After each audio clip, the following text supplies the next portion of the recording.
All right, Jared. As always, I got a full show tonight, so I want to make sure I get right to this here. We're kind of continuing our Game of Thrones rewatch that I didn't intend to, but you're making me do it, and I appreciate it. Well, again, you left us at the Mountain and the Viper, which was just really of all the episodes. I'm like sorry. you just blue baller you. But tonight we've got season 4, episode 10, The Children, written by our boys D&D, directed by Alex Graves, coming back, and this particular episode won him a DGA award. Actually, ooh, fancy. Yeah, how about that? So, with this fabulous season finale, we've got some good moments to go over here that you can choose from. I probably know which one you're going to take, and that was the early episode with John and Mance doing some toasting. Yes. Some good speeches right there. Until, as I put in my notes, here comes Stannis Claus coming down the way. Here comes Stannis Claus. Yes, that's the moment I do want to get into, but I want you to continue to do the rundown. Then we also well, we see the children. Yep. I was gonna say Cersei gets a little too truthful with Daddy Warbucks there, letting Tywin know that, hey, your legacy is a lie, buddy, and I will burn this family down to not marry that man. It's great stuff from Lee there. It's time to zombify the mountain, and to quote our man Kyber, this may change him. ... somewhat. It's one of Anton Lesser's perhaps one of the greatest performers on the show, which is saying something. Of course, Partagaz in Andor. That line, the process may change him. Slightly. It's just one of my favorite lines ever. Over in Essos, Dany has too many bloody names as she makes the other dragons pay for their big brother. Yeah, wait, God, what is the final beat with her? I totally forgot that. So Drogon took out a 3-year-old of a farmer. And they can't find Drogon specifically, but she's got the other 2 already in the catacombs, so that's when she changed them up. Oh, that's heartbreaking too. Dear God, that's heartbreaking. Yeah. Okay. Is that's not the final beat with her? Is it of the episode? Yeah, it is with her with that one. Yep. That's how we leave her. Makes a lot of sense because the previous 3 seasons really end on big notes for her. Yeah. And we're at the midpoint. Yeah, it's okay. All right. Yep. Okay. Yep. Then we've got one of the best one-on-ones with Brienne versus the Hound. Oh, that's in this episode. That is. Yep. Woof. I love that. Go ahead. No, I love that every episode in this run from Game of Thrones is an all-star game. It's like, ooh, look at that. First base is Will Clark. Second base is Tommy Herr. Yeah. But I love the end of that fight when Arya leaves him for dead. But to quote her, first she robbed him. Yes, absolutely. Then one of my biggest, I don't like to use the word gripes, but criticisms with the show as series as a whole was we say goodbye to Bran now because he doesn't come back through all of season 5 because D&D, as great as they were, I don't feel like they had an idea of what to do with the magic side. I looking back, I agree to a certain extent. I still think I might side on it was okay to pull them out for a year, but when you look back, the answer is, I mean, in a way they were saying, I don't know, it was kind of boring. He was just down there for a while, and that might be one of the great examples of we don't have the rest of the text. Yeah. We don't know that yet. No, and them.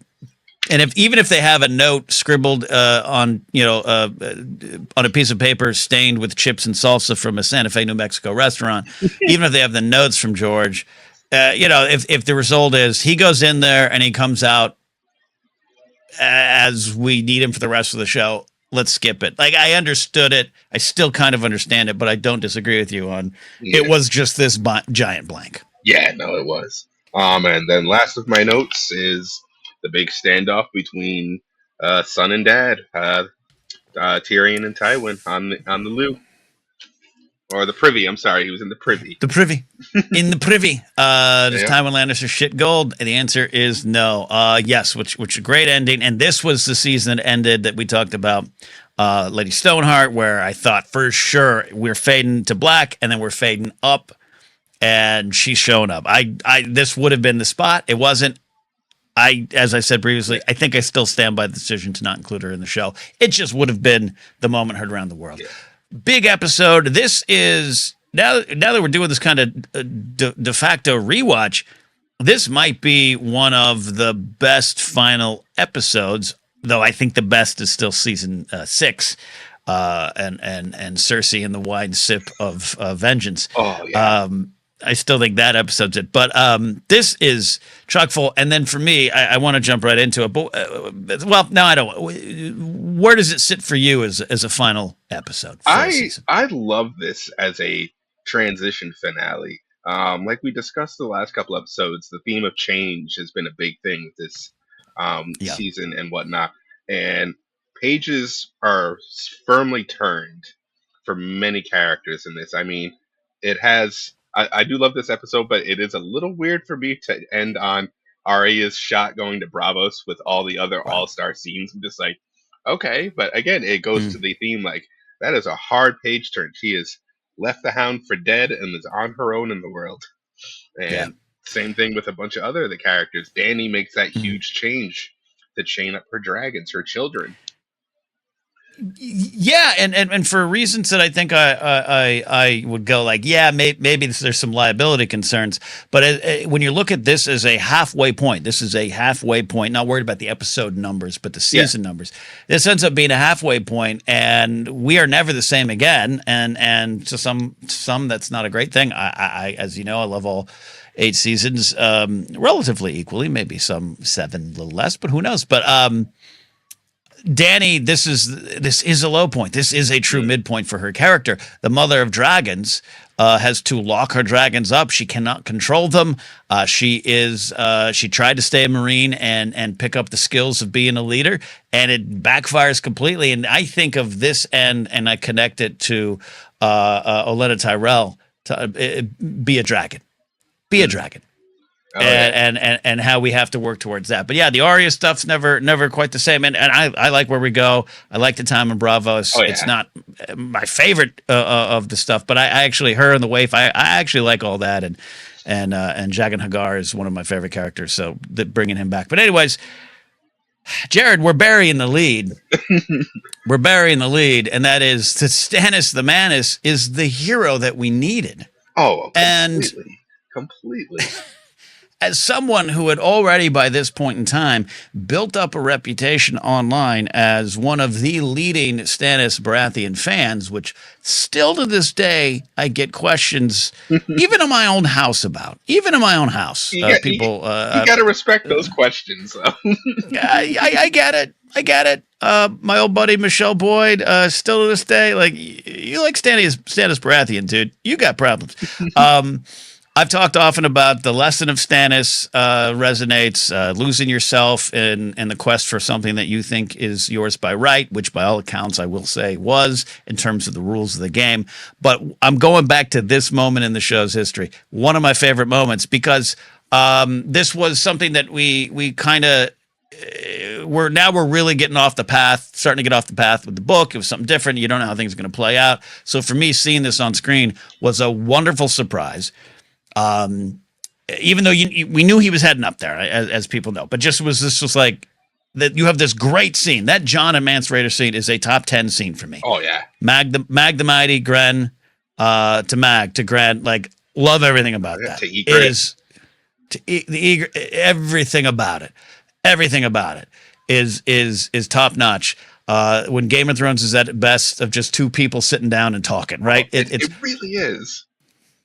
It really is. Two of my favorite scenes are conversations. In season 1, episode 2, Bobby B and Ned just having lunch on the side of the road, you know, talking about the glory days, and then same season, Cersei and Bobby B. What's Oh kept yeah, the realm together? Our marriage. our marriage. It's the greatest. It's one of the greatest scenes in the show. So, anyways, people have heard me talk about this in the past, so I don't want to remix it too much. But just that moment where you're like, "What's gonna happen?" and then the horns blare, and Mance is like, "You dirty rat, John! I didn't do this." And it's Stannis. You got. I walked into the office, the virtual societal office the next day with a shit-eating grin the size of Westeros. My man Stannis had saved the world. It was a great moment. Oh, and that was one of those moments that really did surprise me. I had read the books, all five by when season one came out, but I hadn't reread Mm, them, and I still really haven't. It's a lot of show knowledge now, and I'm kind of on yeah. Alden's turf where it's more wikis than book now. Yes. Yes. But Yes. Yes. but but like you said, I hear the horns, and I'm like, is the night like did Sir Alistair try? Is he trying to be stupid? And then all of a sudden you see the cavalry. I'm just like, oh shit. Oh. Oh. Yes. I have a logistics Oh. question though. Okay. What's Where the the hell question? did they get through the wall? Because it wasn't from Castle Black. I think they went around it. They went over by what's it, Hump by the Sea, Eastwatch by the uh, Sea. Eastwatch by the Sea. I think they went up and around, All right, and that would make they sense. just yeah, and then Stannis just drove the horses into the ground, as he would. But here's the thing about Stannis leading the pack. Stannis didn't take a break. He wasn't on some cart in the back. He was in the front. He probably rode the horses just as hard as the others. Oh yeah, Stannis honestly would have been not a great king, but competent and whatnot. If it just would have, a more Yeah. he wouldn't have been loved, wouldn't have been remembered fondly. But as you like to say on Force Center, and I brought it before, the trains probably would have been Uh-huh. on time. Look! Is that the best example in the world? No. But yeah, I agree with you. I absolutely agree with you that as much as people don't want to face it, Stannis would have created a stable society. He It wouldn't have been fun. It would have been a little bit of probably a little religious extreme going on. I don't know. maybe. I also do love in that scene though that John Mhm. saves more of the wildlings than Yes. people realize. I think because Stannis has the respect for the Stark name. John might not be a Stark, but as far as Stannis knows, he's Yeah. Ned's boy, and Ned was the man who died to put the crown on his head. So, It so was the with truth. John telling him, "Hey, be easy," he's like the respect he gives. So it's just I completely see your love for Stannis. Until Thank you. Thank you. Red Until Woman, what? till the Red Woman Until what? decided. Oh, Till he until burns what? his fucking daughter. Oh, there was that. Yeah, there There was was that. that. All right, home run. Okay. All right, final thoughts of this, Jared. I give this episode, I'm going to say a 9.5 out of 10. I agree with you. The Arya ending, the hopeful at the time, is a demarcation line that I know could be upsetting. The children stuff was great, but it was I think improved later on. The recasting of the children, kind of the reworking of that, maybe 9.5. What do you give this episode? I'm there with you around the 9 point. Like I said, it's these seasons are just like you said, they're fucking all-star games, each one, Yeah, yeah. and just I love it. Like There you go. even another thing we didn't bring up with the man's talk, with the Egret thing. She belonged. Oh no, I'm sorry. Tolman telling John she belongs in the North, the true North. Oh, it's that's one of my. If you want to talk to me about life after death or kind of some of my beliefs, and they vary and change, but I go to Tormund going, the dead can't hear you. Yep. That's me. Jared, thank you as always. I appreciate creating clip outs. We show these up on Casterly Talk. Alden and I are going to get in Casterly Talk up and running late April after he comes back from Star Wars Celebration. It's going to take off again. So thank you, buddy. All right, sounds good, Ken.